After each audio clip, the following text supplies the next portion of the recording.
What is going on, guys? It is CH from Homebrew for Life, and today we are talking about DIY temp control. Because, in my opinion, it's the most important factor of homebrewing.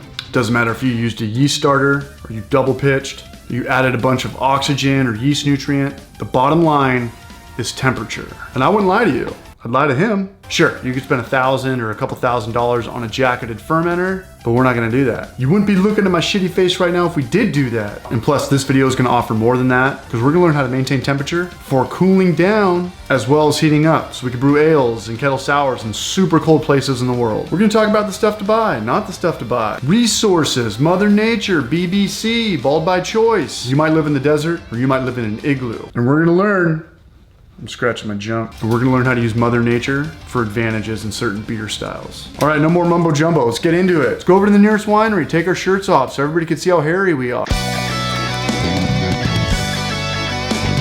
Come on down, boogly boogly boogly. All right, this homebrew hack is almost as chill as when Sable collabed with Playboy in the summer of 1999. Thumbs up this video if you were live in 1999. This will always let us know what temperature our wort is without spending a ton of money and getting too crazy on me. All right, now let's grab a bong. You said. And a thermometer. I know you got 5 laying around. Make sure it's calibrated and sanitized. Snag a drill and a drill bit. Any size should pretty much work. Just one of these little ones. If you don't have a drill, borrow one from your dad. If you don't have a dad, steal one from your neighbor. Mark your treasure. Drill through. Slide it through without bending your thermometer. Apply pressure. Apply it to any fermenter you have, and boom, just like that, you're cooking with grease, fam.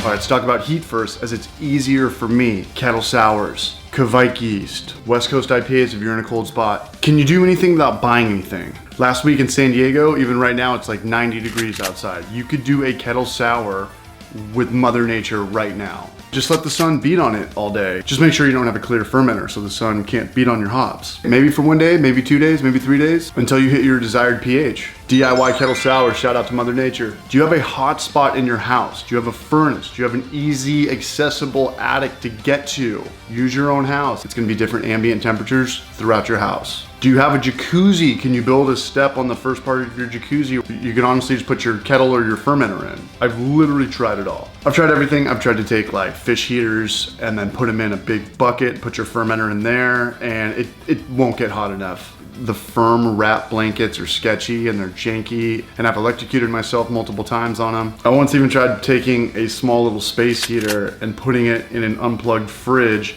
and it'll always just kick the space heater off. Or if it's an old school space heater, it'll just kick the door open. There'll be too much heat in there and the pressure will open the fridge door. But the best course of action was right under my nose. My bathtub.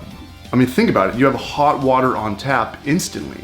Mine gets up to 125 degrees. That's pretty hot. The bigger the quantity of water you have, the more it's gonna retain that temperature, right? Like if I fill up my bathtub with 125 degrees of water and I put in my kettle, or if I put in my fermenter, after about an hour, it's gonna meet at about 96, and it's gonna retain that temperature for like 5 hours. Because it's just such a big, it's just so much water. Like if I took a pint glass of 125 degree water and put it at room temperature, it would get back to room temperature probably in about 10 or 15 minutes. Take it out, shower, let your girlfriend shower, fill it up before you go to work or school, fill it up at nighttime. And if you're doing Kvike yeast, everyone's doing Kvike yeast right now, one day of doing this, maybe 2 days. I've turned my whole bathroom into a fermentation chamber. Take old t-shirts and put them up over the windows and make it all dark.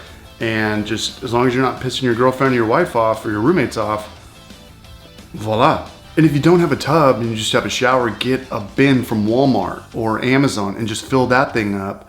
The good thing about your tub though is your drain pretty much is your spigot, right? You just take the drain out. If you have a big plastic tub or a container, you can still do it, but you gotta dump the water out and you gotta drag it. It's just more, it's not as accessible. Bathtub, bathtub, bathtub. And the good thing about my bathtub is that you read a yeast packet and on the back it's always like, oh, 65 to 70 or 68 to 72. I play around with it in my bathtub. I'll look at the thermometer and I'll see like, oh, where is the airlock going the most ape shit? And I'll keep it there. Maybe it's 68, maybe it's 64, maybe it's 73, and try to keep it there. So you really have a lot of control with the hot water of your bathtub. The faster you find that sweet spot of the temperature, the faster you're gonna be drinking beers. Find that temperature, keep it at that, what is it, 69 or 65, hold it there for 3 days, give it, after the airlock stops, I let it rest pretty much 1 day for diacetyl, even though I don't think I can taste diacetyl, I just do it. And then after carbonating for a couple days, you could be drinking beer within a week. And it's gonna give you better tasting beer. If you're serious about doing lagers, you have to get its own fridge. It really sucks if you only have one beer fridge. You take your fridge from 35, 36 degrees, and then you want to bring it to 55 degrees, whatever you're doing your lager at, maybe 45. You got to take all your beers from your beer fridge, all the stuff from your freezer is going to melt, throw it in your kitchen, your wife's going to hate you, your girlfriend's going to leave you. You just got to get its own fridge. If anybody has any lager hacks, please leave them in the comments below.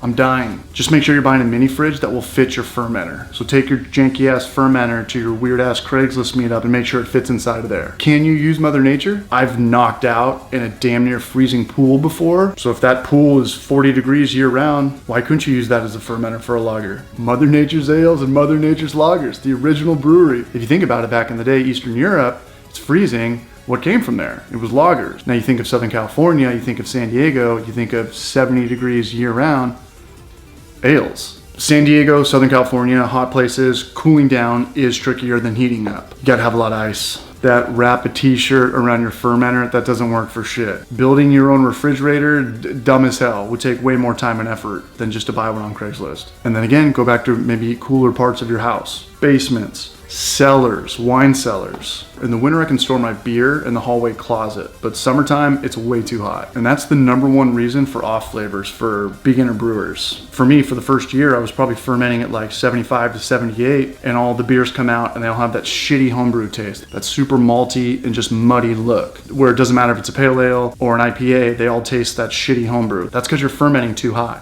And knowing is half the battle.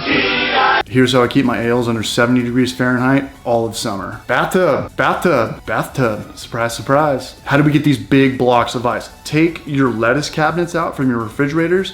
Who the hell eats lettuce? Fill those up with ice and put them in your freezer. And if you fill it up all the way to the top, it's gonna be about 30 pounds. It does take about 40 hours for these to completely solidify. Put it in your bathtub, crank on your cold water, drop your ice in. And I like this method because I can put multiple fermenters in my bathtub. And if I do it at night, I can keep it under 70 degrees for 8 hours. Is it too cold? Are you at 60 or sub 60? Turn a little bit of hot water up. Find that sweet spot. As soon as you drop your ice, go fill it up. It's not gonna solidify in the morning, but you're gonna have ice on top and very cold water underneath. Let the warm water leak out, fill it back up with your cold nozzle, and then dump whatever you got in there. If you can fill up 2 of these lettuce cabinets, you are sitting pretty. Never pay for ice. You have a free ice machine. I'm looking at mine right now. Come over to my house. Let's make some ice. Let's eat some dino nuggets. Maybe some sex. Let's cool down some wort. I did snag one of these the other day, the Anvil cooling system. I want to do a full review video on that later this week. I wanted to do it in another video because I actually wanted to, I get the idea of it. It's kind of what I'm doing right now, but they have temperature control and a pump. And I want to see how long these things last because you do need a lot of ice. And I want to see how often I have to refill this,